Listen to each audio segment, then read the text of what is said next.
Welcome to New Atlas Live. I'm Brian Berletic. Joining me, as always, is Angelo Giuliano. I want to thank everyone for joining us. For myself and Angelo, it's Friday evening. Thank you, everyone, for tuning in. We're going to talk about the ongoing conflict in Ukraine. Obviously, also the idea of an endgame taking shape, not necessarily in a time frame, but all of the elements that constitute an endgame coming together. We also want to talk about the conflicts beyond Ukraine, because obviously this is all about encircling and containing China. Ukraine as a proxy war against Russia is just one part of that. So we'll get into all of that. I want to open up questions throughout the entire 1 hour. So in the comment section, just type in a Q or question in all caps, and your question should be semi-related to what we're talking about, and we'll try to get to it. Angelo, how are you doing?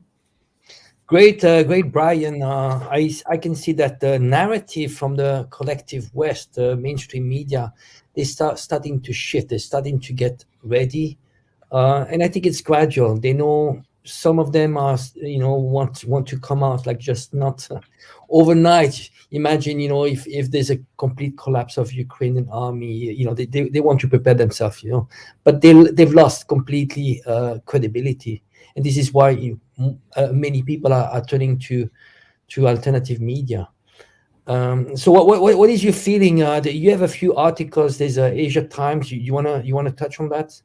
I've been harping on this article quite a bit, but I just think that it's a perfect reflection of the sort of thinking that is taking place in Western foreign policy circles, and also the people making the decisions, not just crafting the policy, but making the decisions. I talked about this in my last video. We talked about it extensively on the Duran. We were just live with Duran yesterday, and Alexander actually did his own video on this, and it was very good. And I just thought it's the perfect encapsulation of where they are right now at this time. And it says, recent private conference of top U.S. foreign policy experts saw Ukraine at risk of losing a war of attrition despite West's best interests. Isn't that what we've been talking about, Angelo, since this began?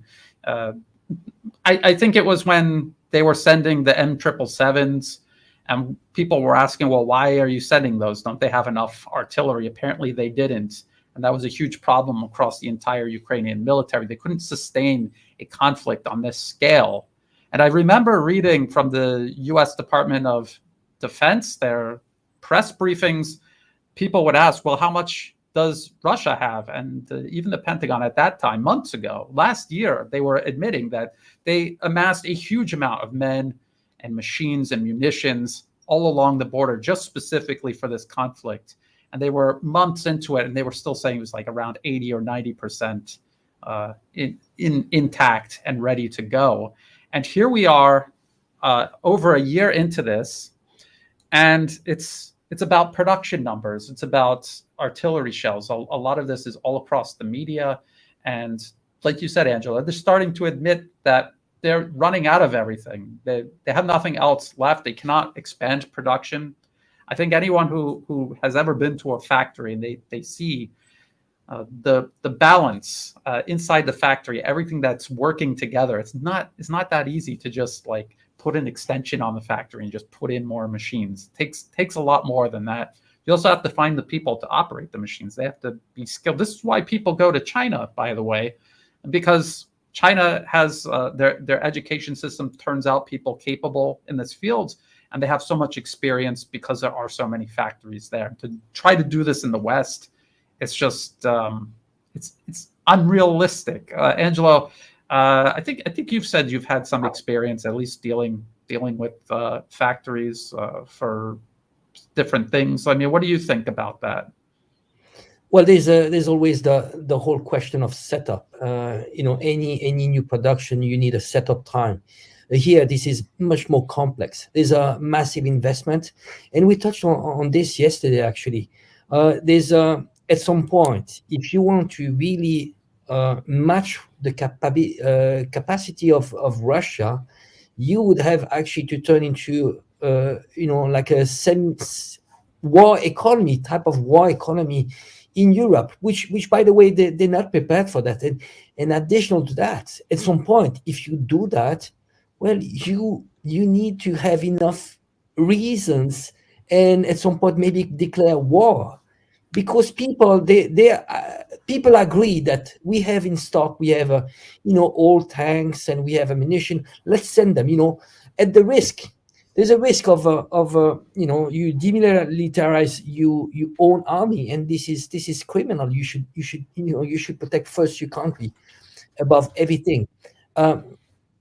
So here, people will start asking, well, I thought we were not into this war. We are not co-belligerent.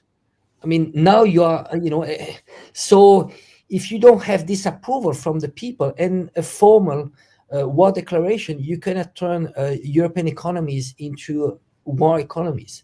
And that's the problem. I think we push the limit to what we can do in terms of public support. And we can see actually the public support is shifting. I mean, people are starting to understand that this is not their war. There's another project behind this. It's about containing Russia. It was never about Ukraine. People are starting to understand. I don't know if you saw in Austria, you had 1/3 of the parliament, where you had the politicians, when you had Zelensky coming and doing a speech, was going to do a speech in front of the parliament. 1/3 of those politicians left. And they say, well, this is not in alignment with our country's neutrality.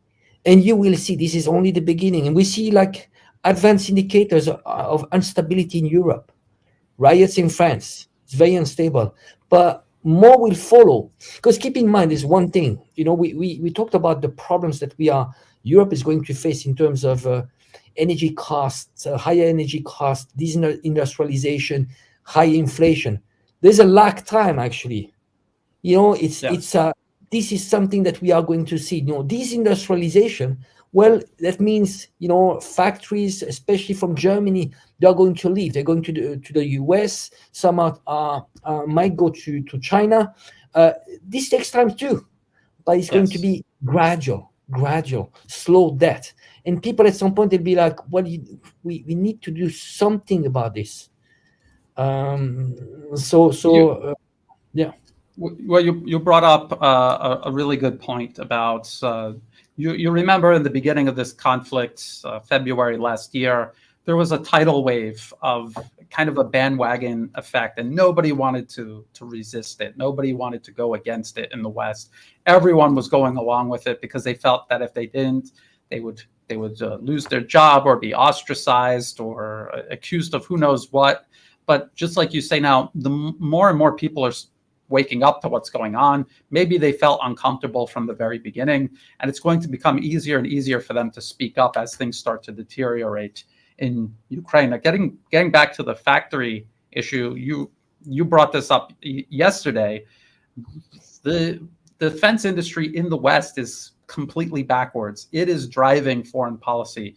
In Russia and in China, it is the state that drives the defense industry. They have demands of the industry, and the industry has to fulfill it, whether it's profitable or not. In the West, it's exactly the opposite. They are obsessed with profits, maximizing profits. And we talked about this yesterday also. When you tell a company that makes artillery shells to expand production drastically, that is a huge investment they have to make. And even if you subsidize that investment 5-10 years down the road, they're not going to need that capacity, but they're still going to have all of that sitting there. They have to do something that costs money to dismantle or mothball or whatever they do with it. And so they're reluctant to do it. And they don't really care about that's how you can tell this is not existential for real for the West. The defense industry doesn't even really care. They're kind of trying to wait for the clock to run out. I even have seen in articles where they say, well, the war might be over soon, so why should we expand artillery production? Angelo? Yes, I'd like to add something to you had actually, you did some episodes about cost of shells and so on. There's many indicators that actually show that whatever you produce in Russia is going to be much more cost efficient. I'll give you one example. The ratio of cost of energy when you make a shell, it's extremely high. Whenever this is a high energy intensive. Additional to that, why if you compare to Europe, in Europe you don't have centralized production, so you actually lose the economies of scale. What Russia can do, they can do massive factories, and you have economies of scale. When you do small batches of production, there's a setup cost. The setup cost is extremely costly. So it's gonna have a huge impact on a per shell cost. When you have a huge factory, which keeps on running, you don't have setup costs. It's already there. The investment is done, and you have, most important, economies of scale. In Europe, it's all scattered. You don't have one country, one place that does the shell. It's going to be 5, 6 places different. And actually, in reality, I mean, from what I understand, it seems like the highest capacity is coming from. Correct me if I'm wrong. If I'm wrong, it's coming from South Korea. Is it correct or? Well, I heard about that, but I don't have the exact numbers. I mean, maybe South Korea, the U.S. And actually, I get this question a lot. They talk about, because I have a list of questions that people have sent me for this episode. I'm trying to do something new here, but they're asking, okay, maybe the U.S. cannot produce enough, but surely all of Europe can. And we were talking about this yesterday also. France talked about doubling the number of shells they send to Ukraine per month. So they double it from 1,000 to 2,000. And we pointed out how that's 2,000 shells for Ukraine is about one morning's worth of one day out of an entire month. That's nothing. And if every nation in the EU produced that and sent to Ukraine, it would not be nearly enough. And France, correct me if I'm wrong, Angelo, France has a pretty big industrial base compared to other European countries. Maybe not Germany, but most others. Is that right? Yeah. But you saw them. They say we are going to double what we are going to send you. But they are going to send on a monthly basis what Ukraine is firing in half a day. It's just ridiculous. Yes. But you see, when they do this announcement, average Joe is not going to check. I mean, average Joe, they say, oh, we're going to double. Well, that's massive. We are talking about 100% of increase, But in reality, it's just peanuts. I'd like to add one thing. I think it's very interesting in terms of philosophy. You see what they're doing when it comes to defense. We see like clearly what it's highlighting one thing. It's and you said it over and over. This is not purpose driven. It's profit driven, and this actually you can apply it to actually the whole economy in general. Healthcare. I mentioned this yesterday. You see, healthcare. It's not, normally should be purpose driven. You're supposed to cure people. You're supposed to take care of people. And you are going to have things that will come out of this, infant mortality going down, longevity going up, satisfaction of people and so on.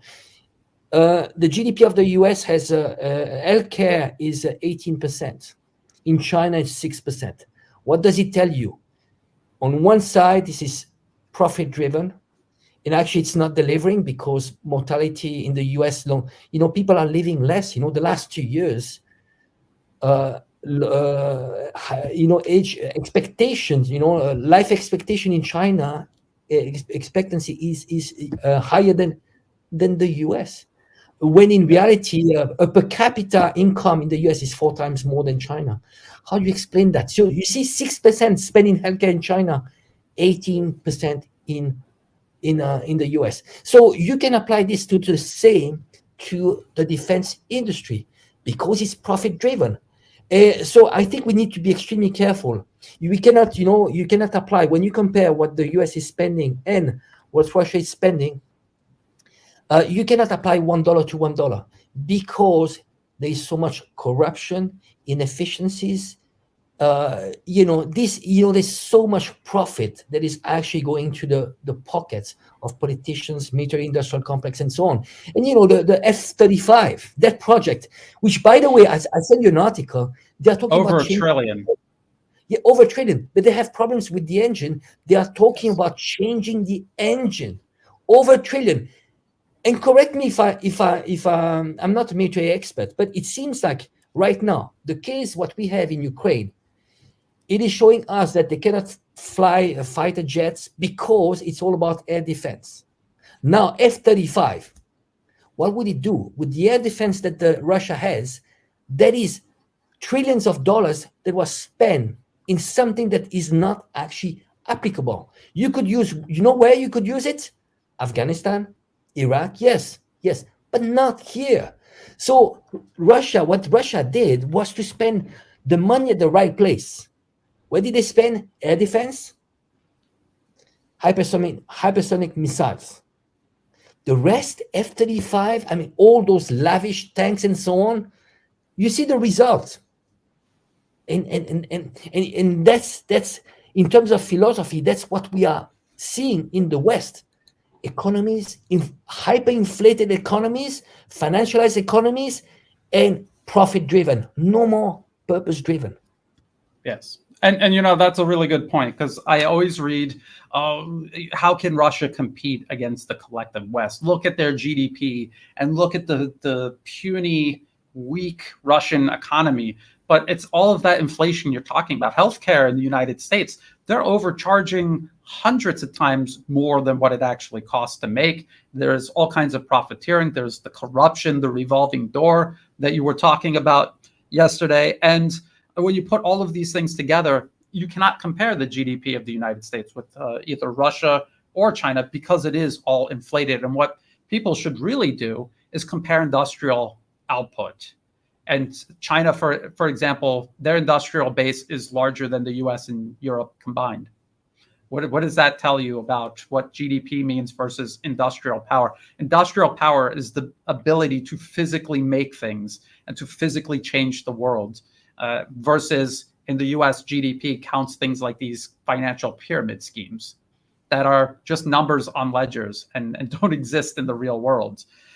You were talking about the F-35. As a matter of fact, even in Syria, both Israel and the United States, I don't know how extensively they use the F-35 or F-22 for the US, but even in Syria, they fire standoff weapons, which means they don't want to get too close to where even Syrian air defense systems might take a shot and get a lucky shot against them. So imagine them trying to operate over Ukraine with Russia's integrated air defense systems. It's actually too costly. On a per hour, everything, if you start putting like a fuel, maintenance, depreciation and so on, it's too costly. You are going to spend millions of dollars to bomb a small house that costs $5,000, because they're bombing like 5 small houses of like farmers in Afghanistan. That's what they do. And so that, you go out with the fighter, F-35, you would spend $1 million to bomb a house that costs $5,000. And we saw actually, we saw what Russia did. Actually, it's a very good example. When you see those drones, suicidal drones, I don't know what is the cost, but maybe let's say $10,000. But they bombing, like artillery that costs millions of dollars. So yeah. It's also an economic war. So you need to really have something which is endurance, and you need to be extremely careful on how you use it.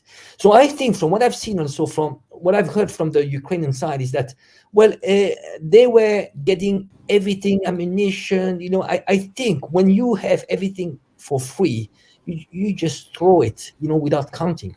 And again, there was this CBS article that said that clearly they were saying about 60-70% of what was supposed to go on the front was actually going somewhere else. Yes. Pockets, and this is CBS article. I'm not inventing things, and then, but they, because of pressures, they had to take it down. But it's still a problem that the U.S. eventually sent inspectors to try to get this problem under control, even though they told CBS to not to retract it as if it wasn't happening. But then they sent the inspectors to fix the problem that supposedly isn't happening. Isn't that interesting? Yeah. Well, just ask yourself why, Rand Paul, he wanted to issue a bill that, that you would have accountability, that basically, someone on the front, there in Ukraine, that could actually trace everything. And they didn't want that. Why they didn't want that? Because there is so much they're putting in their own pocket. Everybody's making lots of money. Ukrainian side, US side, ultimately, we learn about what happened in Afghanistan. Remember, 20 years of trillions of dollars spent there. Now we know that, it was just a money laundering scheme to enrich the military industrial complex. And what do? They left, and you have thousands of Hummers that, they left so much weapons in Afghanistan. Just madness. Well, I always talk about the Special Inspector General reports for Afghanistan, and they talk about all of these programs. When you read these programs, and you just feel like there's just so much money, so many programs, it's overwhelming. How could anyone trying to resist U.S. occupation there survive? How could they keep going? How could they keep on fighting? Then when you realize, just like you're saying, all the money is being stolen. These contractors come into the country. They don't care if the project works or doesn't. They do the very bare minimum to meet the requirements to get paid, and then they leave. And if the project fails, that's even better for them, because they'll be called in to do it again. And that is exactly what happened for 20 years in Afghanistan. And this is how the whole West essentially works. It is a system that is so corrupt that it cannot function to meet basic aspects of self-preservation. It is unsustainable. Just like a pyramid scheme, it is unsustainable. So, when you start a pyramid scheme up and you're making lots of money, but eventually it's going to collapse, and you're probably going to get in big trouble when it does. But this is on not just a national scale. This is a regional and even global scale in some aspects. Let's do some questions or comments. I saw this. I tell you, first of all, when you see CCP, there's no such thing as CCP. There's the Communist Party of China, CPC. And when you say CCP, it's like if you said UAS instead of USA. It's just wrong. It's plain wrong. And people that call it CCP, you already know they're starting from a biased position influenced by U.S. State Department propaganda. So that's number one. They say China's industrial output is geared to serve U.S. consumption. The U.S. is the largest consumer economy. China can't find another market to replace it. And CCP banks, CPC banks have failed, unlike Russia's. Angelo? Well, I don't know. I mean, how the CPC banks have failed? I mean, just we need to be factual here.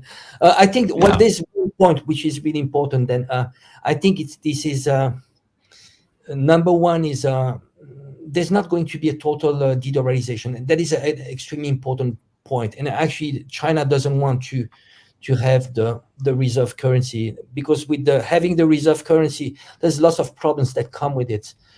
China works on the planification, and there are also currency control. You cannot overnight just become replace the US dollar. And that's not what China wants to do. They've gone through. They've seen the obstacles, the problems that comes with having currency, which is the global currency. China wants to do something different. And actually, they need to be aligned with what they say. They say that they want a multipolar world.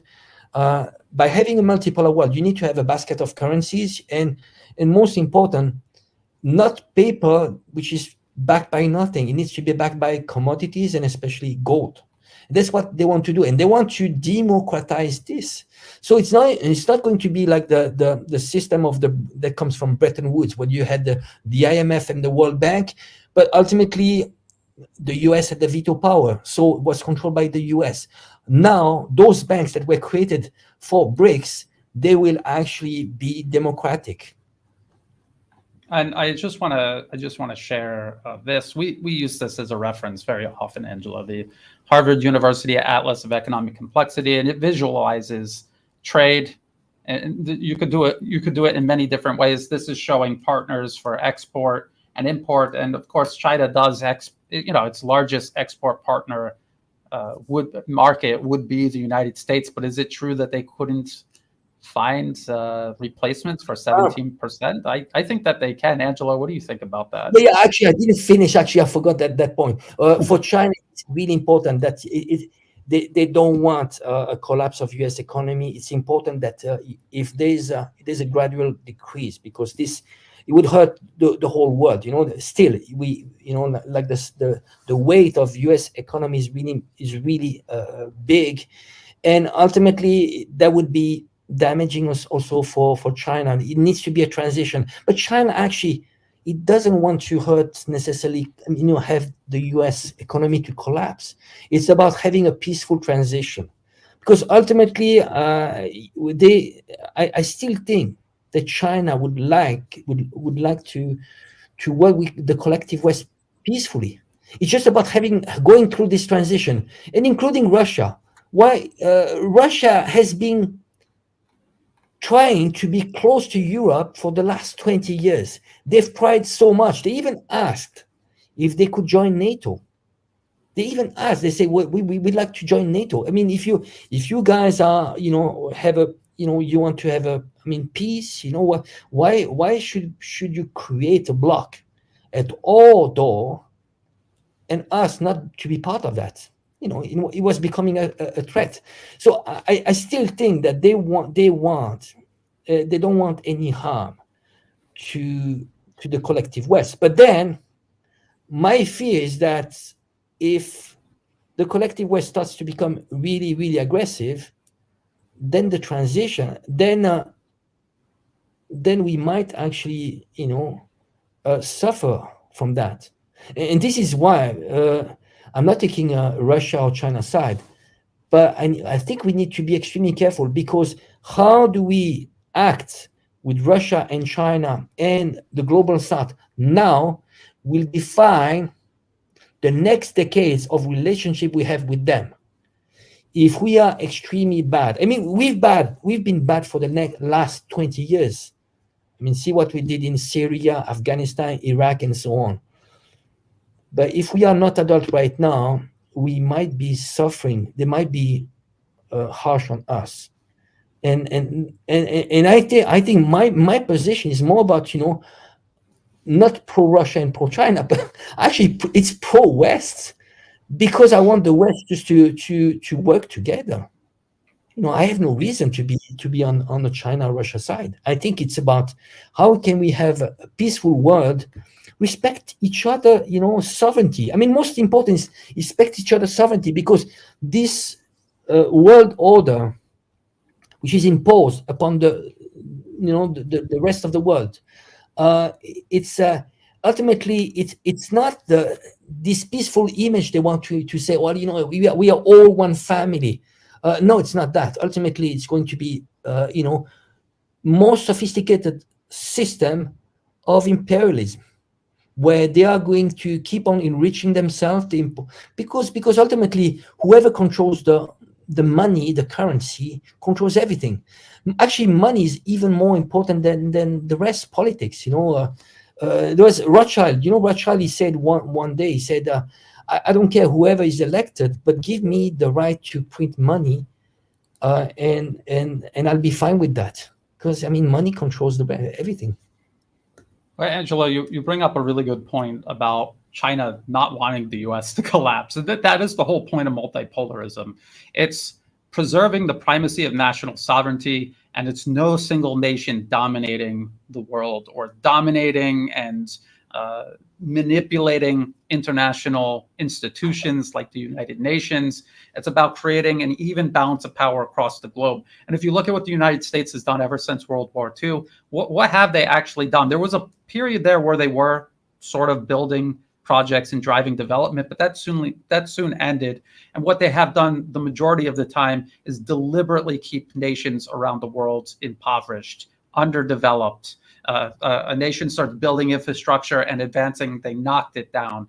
And what did China do? Is China just going to replace the US as the next hegemon? No. What did they do? They took, and you explain this all the time, with the Belt and Road Initiative, they go into these countries and they build tangible infrastructure, cutting edge infrastructure that is going to help expand economic growth and power, not just for China, for all of the nations that it's working with. That is the whole point of this. And it's a check and balance against any global hegemon, say, in the West, but it's also a check and balance for any future administration in China that might be tempted to go down that same road. And going back to this, I want to go back to this. I want to get your opinion on this, Angelo.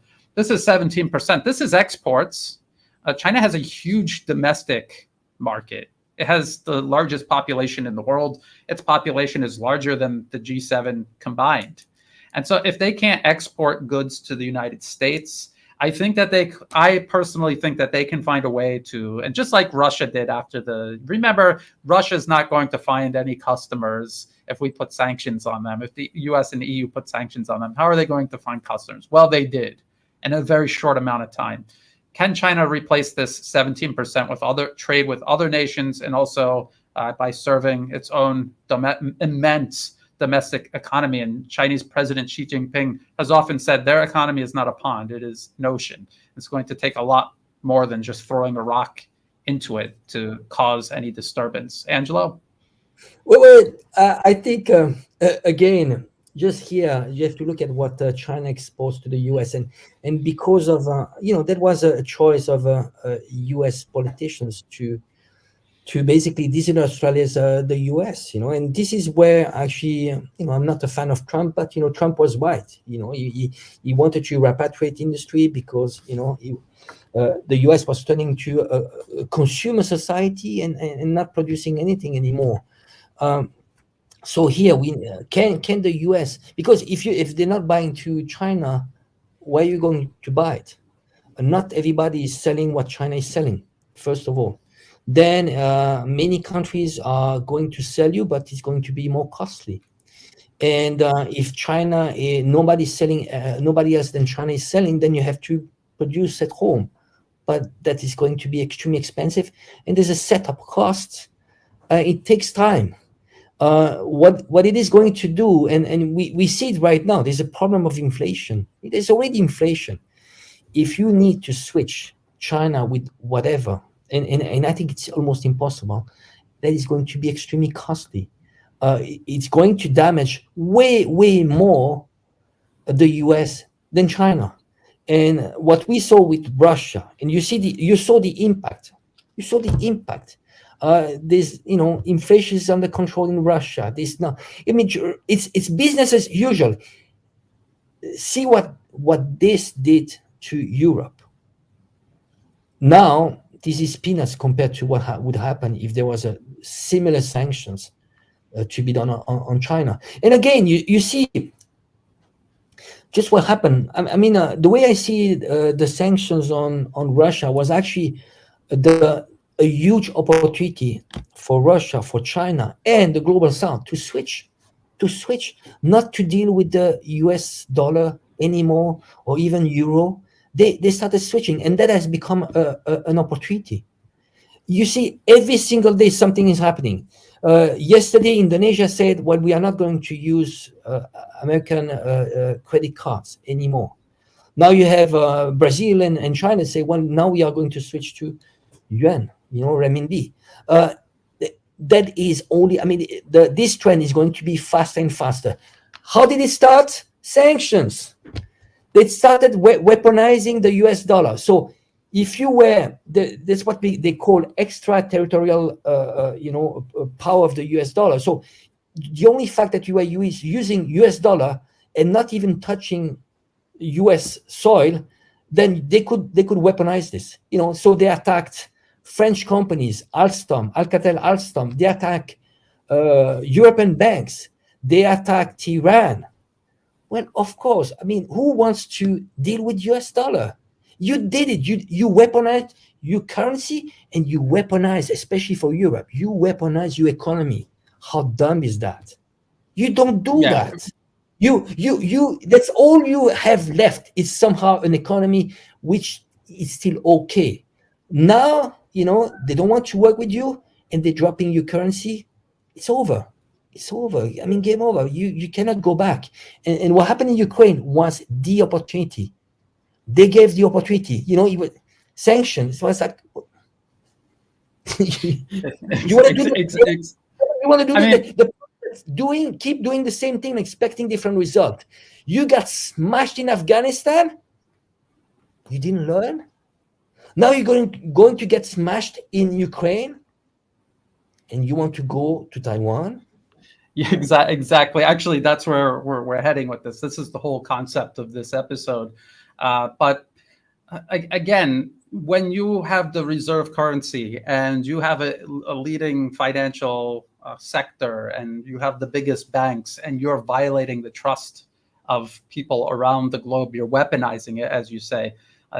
You're creating an unsustainable system that everyone is going to want to exit out of, and they're going to do it very slowly and carefully because they don't want to be the next victim, but they're going to be completely determined to do so. And getting back to this article, well, first of all, and we've got another question here about how has this war shown the West military structure in a bad light, and demonstrating what was possibly good equipment to be third-rate or at best negatively, where Russia demonstrates only positively. So the West, all of this equipment, these wonder weapons that they talked about, is not that they're horrible weapons, but they were inappropriate to send to Ukraine, and they're inappropriate for this type of conflict. And I want to talk about this. They were talking about sending 1,000 Abrams tanks. These are supposed to be top U.S. foreign policy experts, and they're talking about sending 1,000 Abrams tanks, which require 4 crew members each, a total of 4,000 tankers. Where are they finding all of these tankers? So they're out of ideas. And just like you said, Angelo, they jump out of the frying pan into the fire.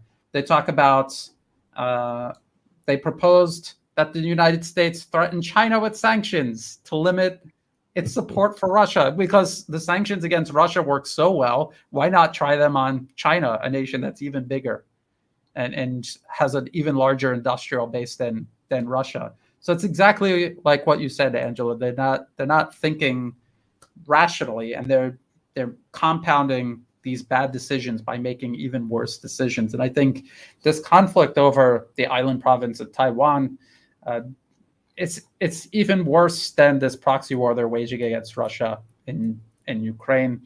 I'm going to look for some other questions. I had some.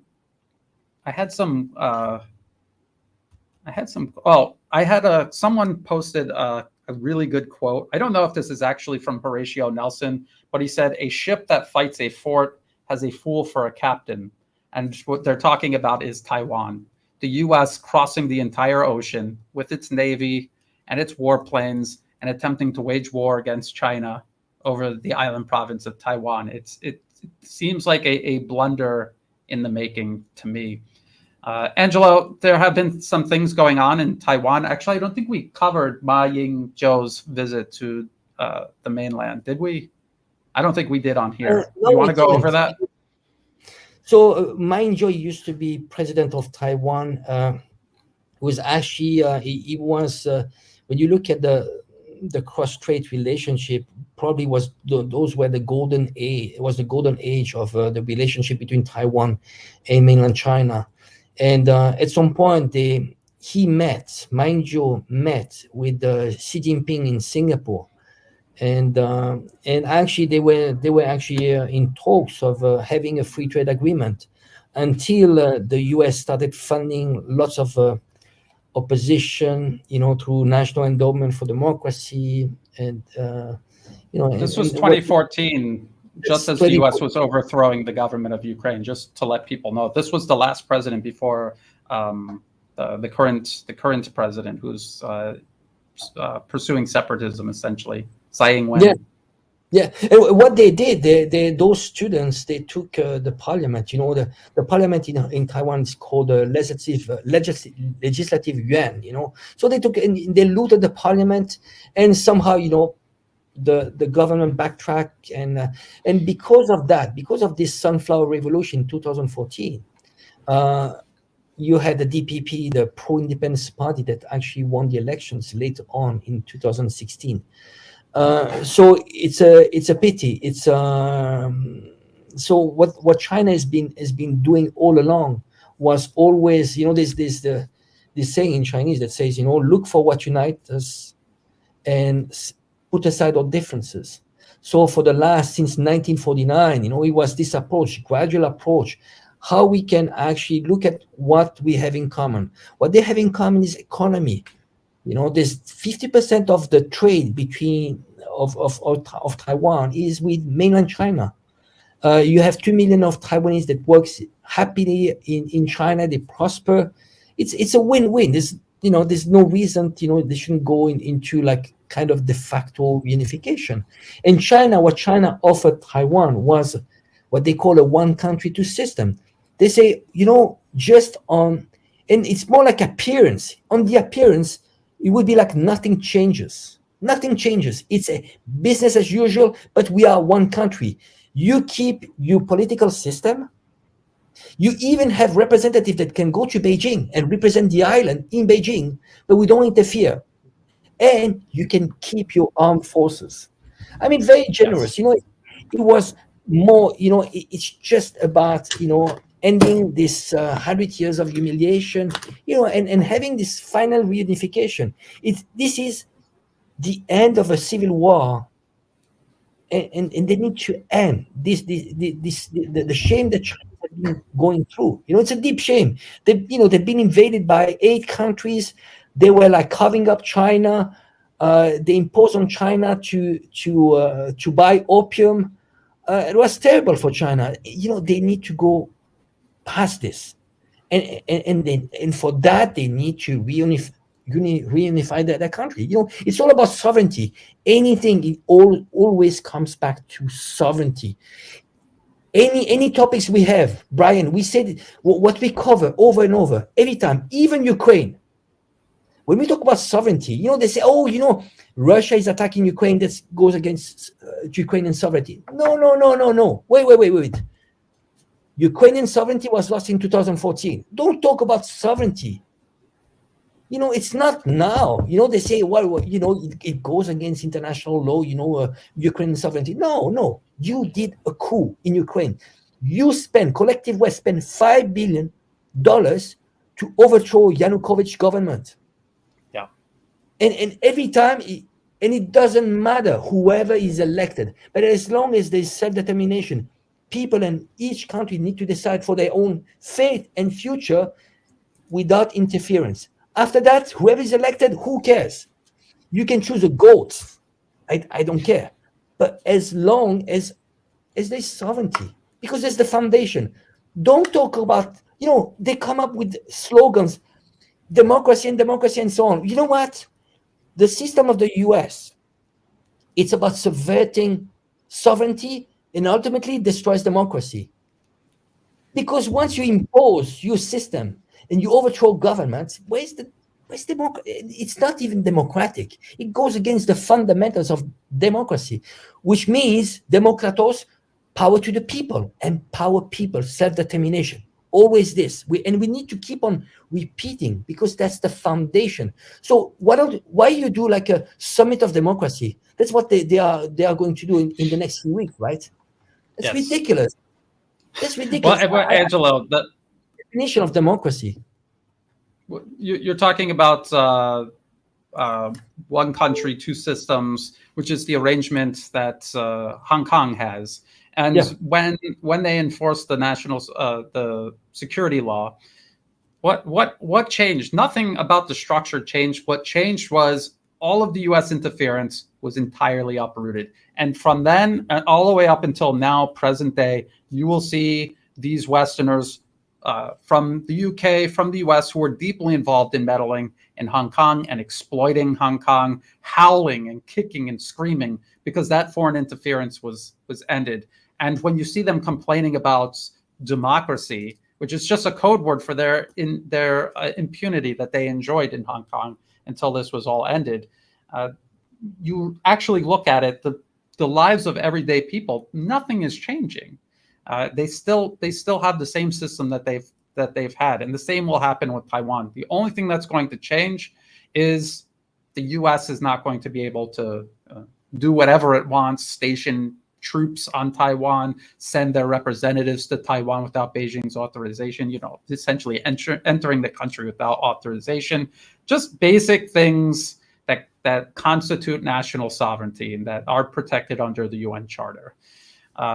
Let's see if and you were talking about sovereignty, self-determination, and we were talking about polls and about people citing polls about how many people on Taiwan want to reunify with China, how many want independence. And we talked about how those numbers can be manipulated, not necessarily rigging the poll, but you're manipulating the numbers by influencing people without them really realizing it. And the U.S. has invested huge amounts of money all around the globe to do this in every place, including Taiwan. They change the curriculum at school. They control the media. They dominate the media, and they put in politicians who are going to crack down on opposing or alternative narratives. And they're going to only have one narrative. So then you ask the people living on the island of Taiwan, what you want. They're going to tell you what the U.S. funded media has been telling them over the last 10, 20, 30 years. People have to keep that in mind also. At the end of the day, you have to ask, why are they saying this, and does it serve their best interests? And if they're saying something that does not serve their best interests, saying we want Taiwan to be independent, which if Taiwan declared independence, its economy would evaporate, disappear. And so how is that in their best interest? So why do they want something that's not in their best interest? Because it's been pounded into their head through foreign interference. Angela? Yeah, it's interesting.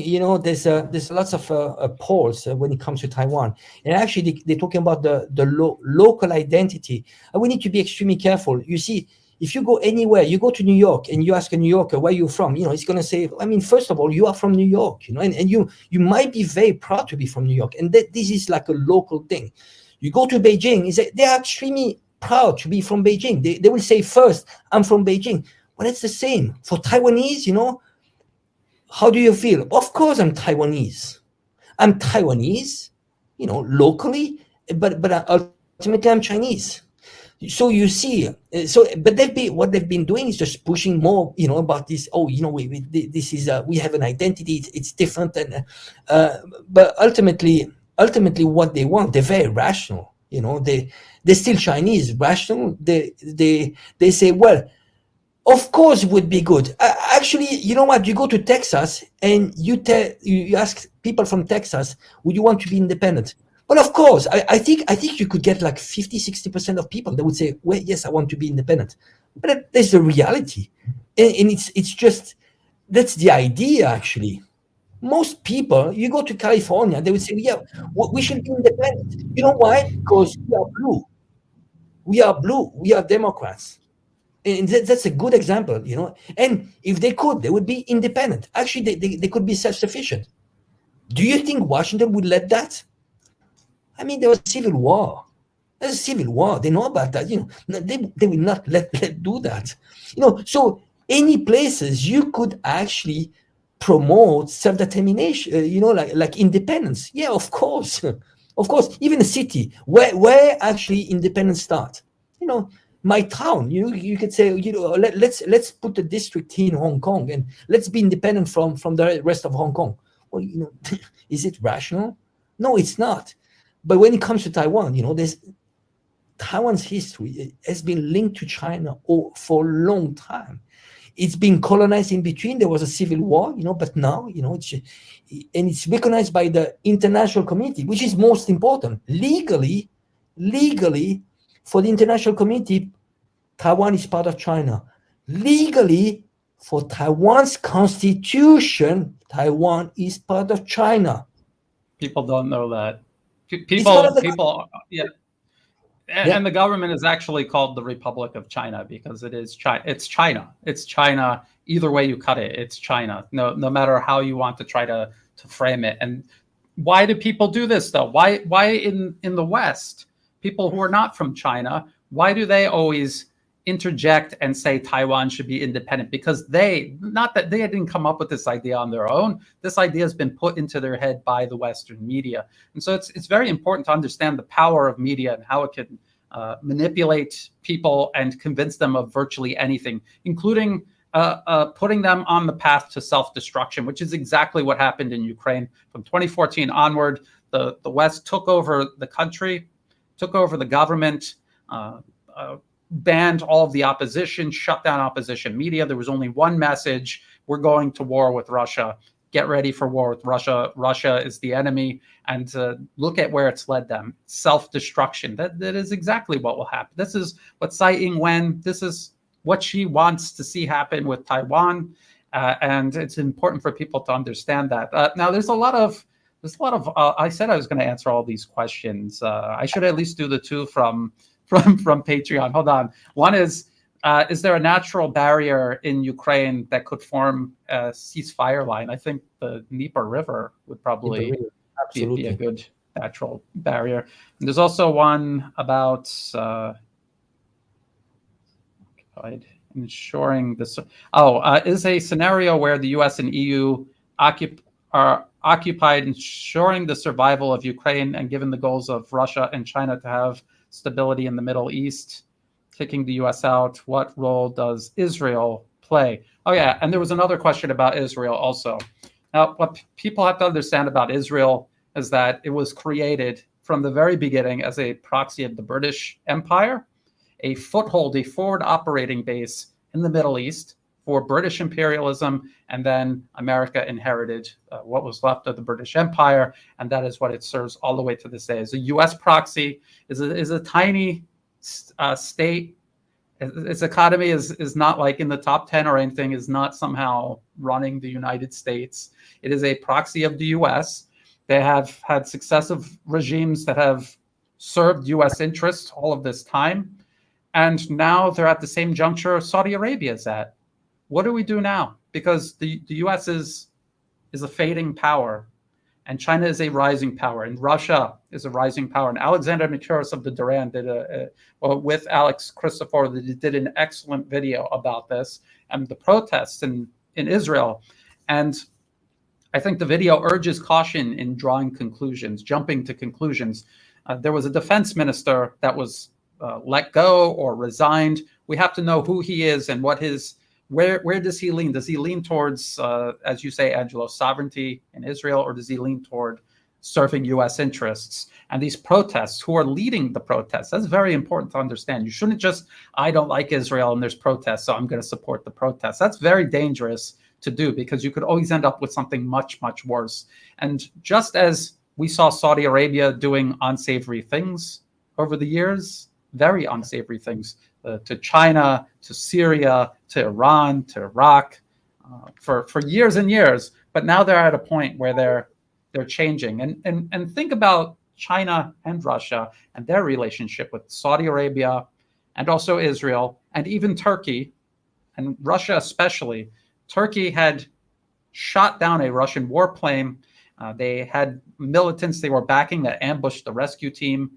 And yet Russia was patient. They refused to be provoked, and they waited until things changed in their favor. They're thinking long-term, and they're thinking of success down the road. They're not thinking about emotions and revenge. And so this is how they're thinking. And that's how we have to think when we're trying to examine what's going on. So in Israel, I'm not familiar enough with the internal political affairs of Israel to make a judgment on this yet, but you have to look at who is leading the protests, who the current prime minister, that defense minister that was let go, what was the story with him? And where can this go? And realistically, what can Israel do? They cannot continue being a forward operating base for a crumbling West. They have to make a decision about what their future is going to be and who it's going to be with. And I think it's going to be with their neighbors. And they're going to have to, just like Saudi Arabia is doing right now, repair a lot of the damage that they caused for really no reason except to serve U.S. interests. Angela, what do you think about this? A very good point. I think we need to be extremely, extremely careful when it comes to Israel. Actually, I see this as something which is very, very counterintuitive.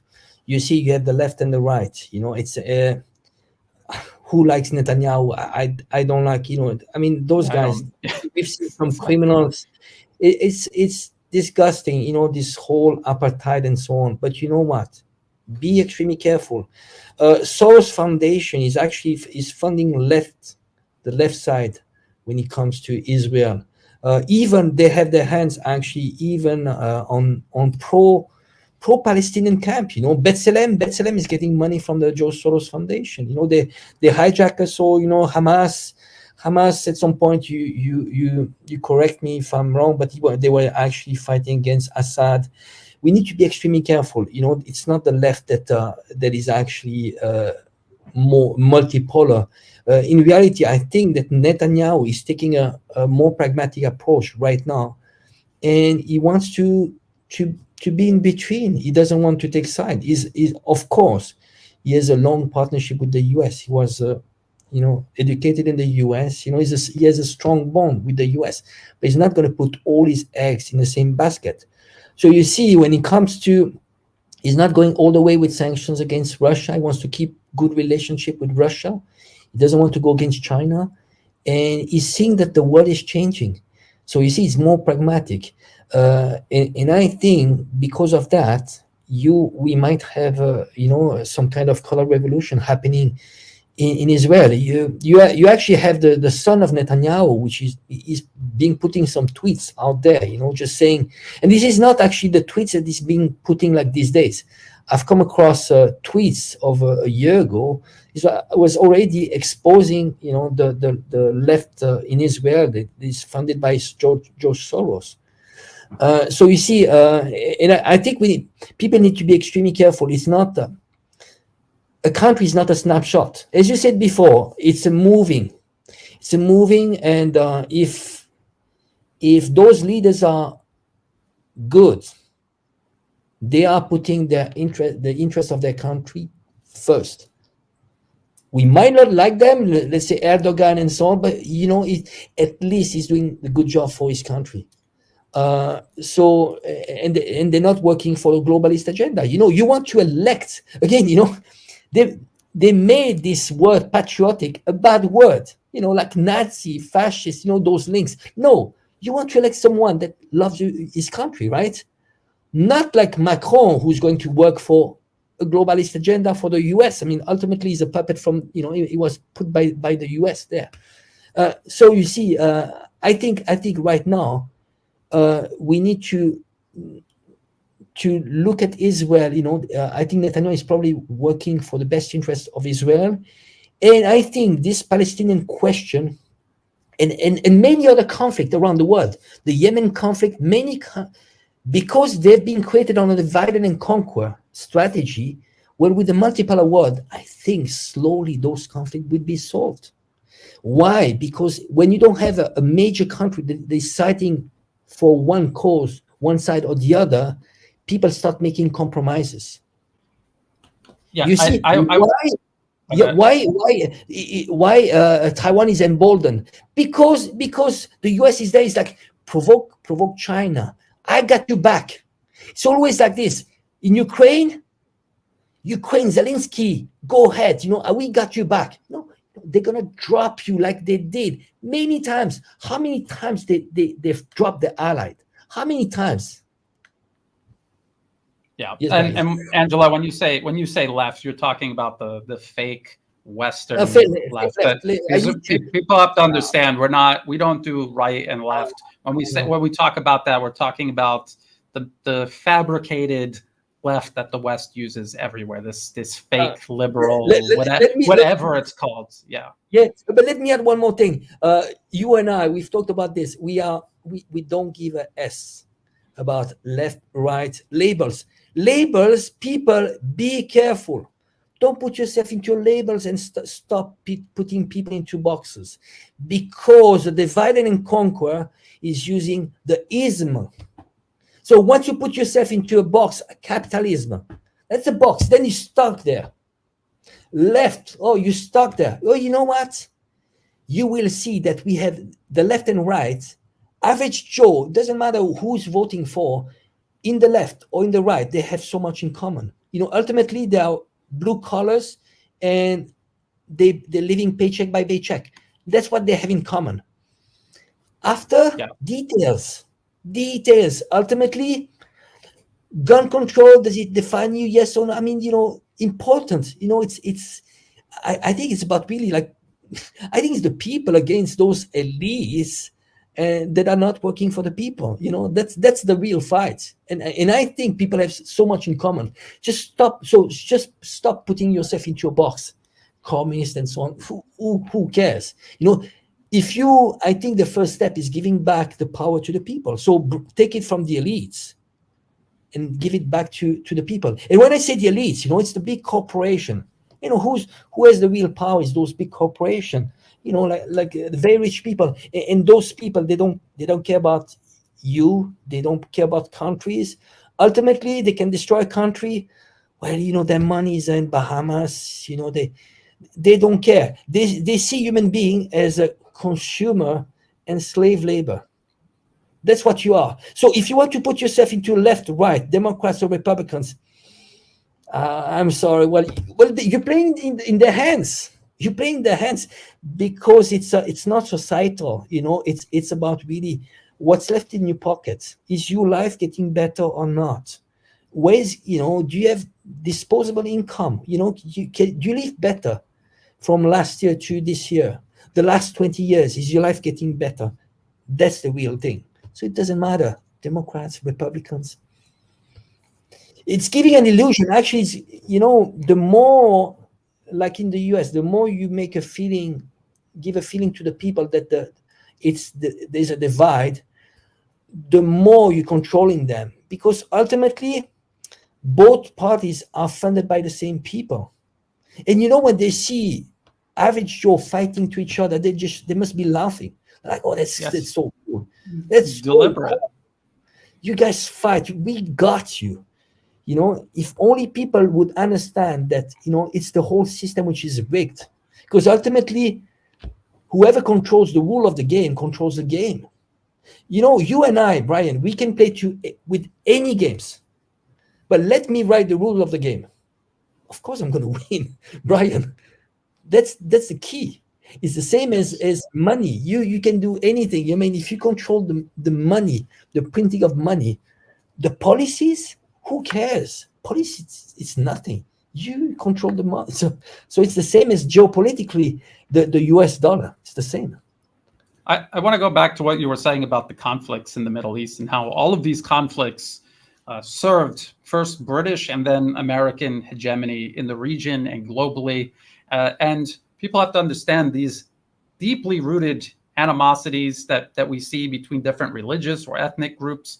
It is rooted in imperialism, British imperialism. In Myanmar, for example, they've got all of these ethnic and religious groups literally killing each other in the most horrific ways imaginable. And if people just say, well, it's irreconcilable. It's not. It is something that is deliberately fueled year to year with specific programs and funding designed specifically to maintain those animosities. And it's the exact same thing in the Middle East. There are Jews and Muslims who have for generations lived together peacefully and without any problem. They still do in Iran. People don't know this, but the largest Jewish community in the Middle East outside of Israel is actually in Iran. And if you look at Syria, the Syrian Arab Army, this is an Alawite president, but a majority Sunni army. So think about that. These are artificial divides that the U.S. created, conflicts that they cultivated, and then they use these conflicts to hold all of these proxies hostage. Saudi Arabia held hostage. They get this conflict going in Yemen. They encourage them to get involved, and then they become hostage to this conflict, and they constantly depend on U.S. weapons and support, political support, to do this. And the same for Israel, and the same for any other proxy in the region. And what Saudi Arabia is doing is slipping out from under that shadow that the U.S. cast over the region. And I know it sounds crazy, but I believe Israel is eventually going to do it. And if they try to adopt an independent foreign policy that suits their own best interests and goes along with the vector sum of what is now happening in the Middle East because of Russia and China, the U.S. is going to intervene and do almost anything to stop it. I mean, these are these proxies that they have used for decades, and they're not going to give them up without a fight. Same goes for the separatists on the island province of Taiwan. And so we talked about the end game in Ukraine. The U.S. painted itself into a corner there. They cannot get out. They are almost certainly going to lose there because of attrition. And now they're getting ready to go trigger a conflict over Taiwan, structured around the same approach. And in the Middle East, it is also the same situation unraveling. And they're so far stretched out that they have to pick and choose which ones they're going to invest in, because they can't invest in all of them. And it might just be possible that they can't salvage any of them. Angela, do you have any last thoughts? I know you wanted to keep it to about an hour, but well, the idea of this multipolar world is actually not, they're not asking to take sides. Exactly. It's not this, absolutely not. You don't want to replicate what was done before on the unipolar world. It's not about taking sides. It's about, like this actually system, this idea of multipolar world, it started in the Bandung conference. I don't know, I think it was in the 60s, but there was what they called the non-aligned world, because already back then you had lots of countries in the global south that didn't want to be aligned. Why should I side with one side? And back then it was the USSR, and you had Europe and the US on the other side. That's the same idea. China wants to create a new system that would be democratic, because right now when you look at globally, we might have democracy on in a few cases in some at local level in a country, but then globally it's not a democracy. You have so many institutions that are completely corrupt. I mean, how many institutions we saw these days that we know they're not going to exist tomorrow? ICC, International Criminal Court, the UN. You had the spokesperson of the UN. He was saying, "Well, there's no U.S. military in Syria." I mean, those ones are completely controlled by the U.S. The proliferation, nuclear proliferation agency, which, by the way, they went to Ukraine these days. They're not saying to us that in reality who's bombing Zaporozhye nuclear power station is Ukraine. You see, everything is going to change, but right now it's rigged. And I think maybe BRICS might be a nucleus that this new world order would start. A new UN, more democratic, and they might build from there. And and what we experience right now with those old institutions, that are controlled by the collective West, they will slowly disappear. They will become more and more irrelevant.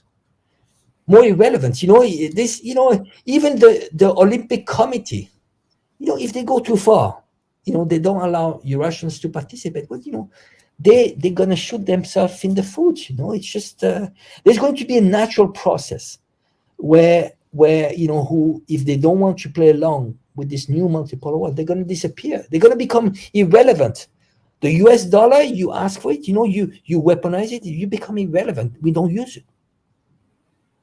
Yeah.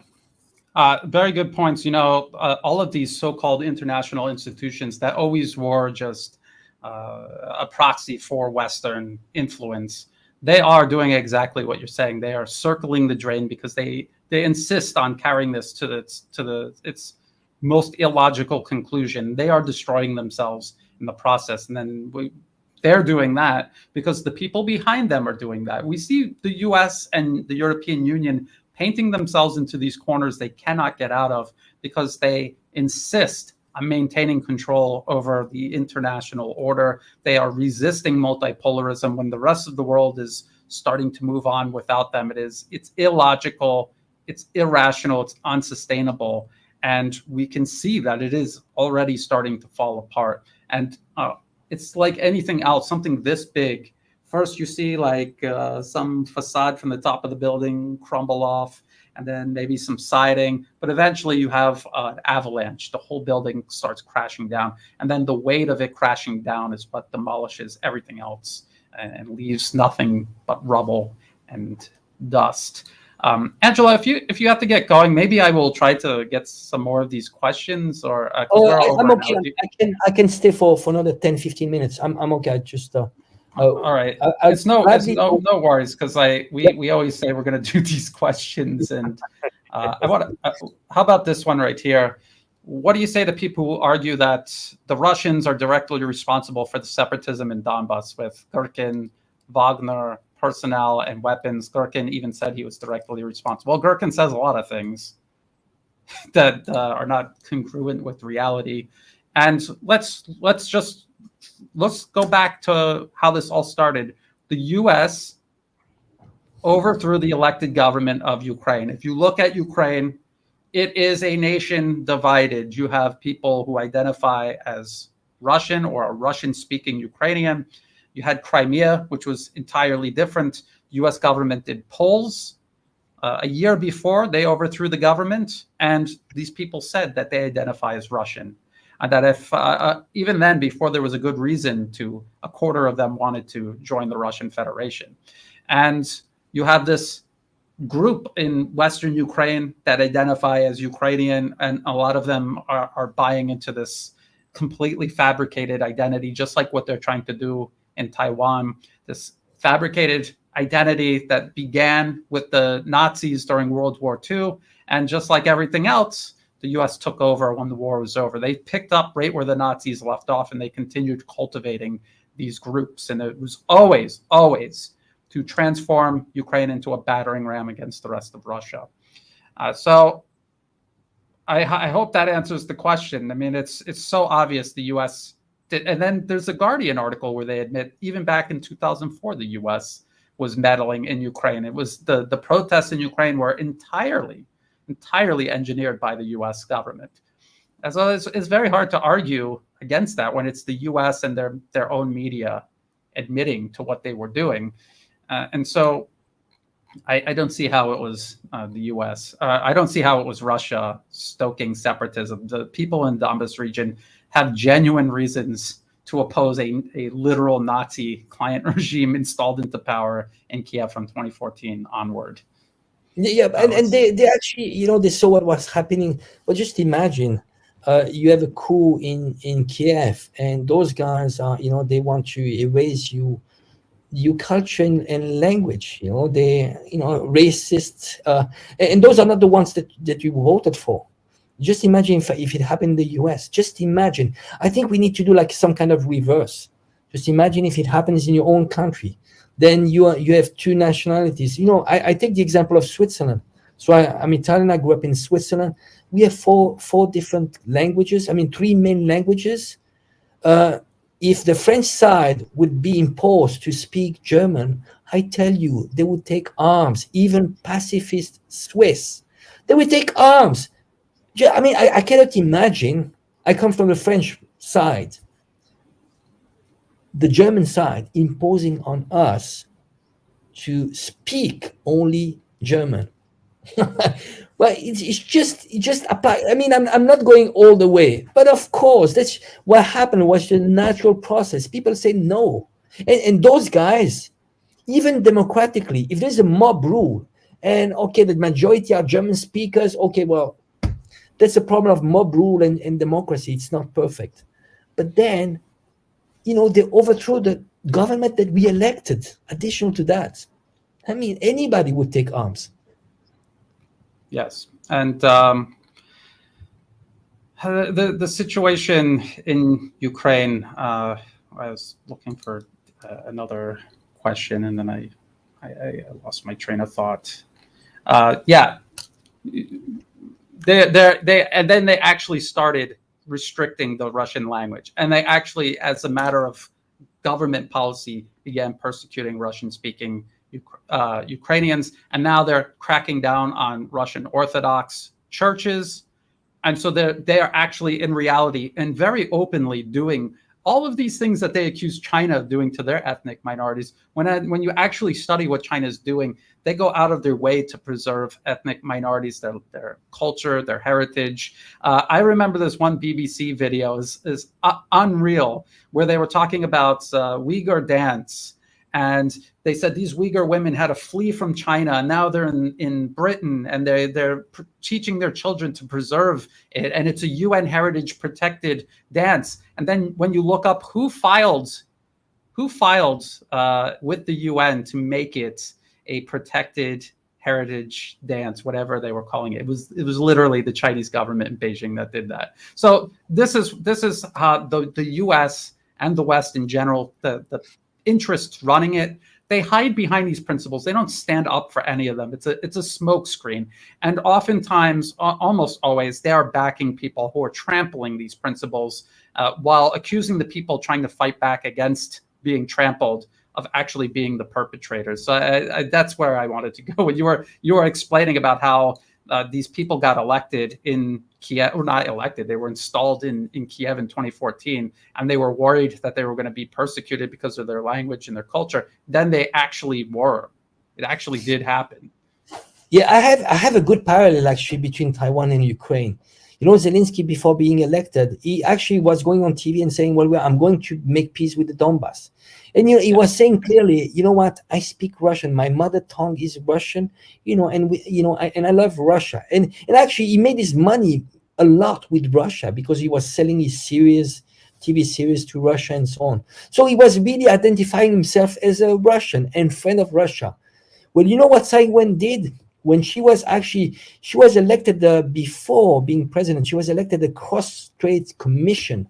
So basically, you know, they were handling the relationship between mainland China and Taiwan. And when they interviewed her to get the job, she was saying, well, you know what, I'm Chinese. At home, I speak Chinese. My culture is Chinese. So you see, we need to be extremely careful. What we have is politicians that were selected by the West. They put there, they're going to tell you the right things, so people are going to buy into this. So she was on the first place. She was put in that position because she was saying, oh, you know, I'm good friend of China. And you see, she got elected and she started, you know, meeting with the you know, officials from the US, you know, and flirting with red lines, you know, and she's doing the same as Zelensky. You know, once Zelensky was elected, the next day he said, I'm going to take back Crimea. You know, it's like, what's that? Because he was elected, 73% of the people, they bought into his speech because he was about making peace. Once elected, 180 degrees. Yeah, and that is what Western democracy is. It's about stringing people along the bait and switch. When you look at what Zelensky did, how he campaigned, and how everyone supported that, and how he completely switched once he was in power, and then with the revelations that Germany and France, they were just stringing Russia along with the Minsk agreement. They were just buying time so that NATO could dump as many weapons as possible in Ukraine and train as many soldiers as possible to get this proxy war going with Russia.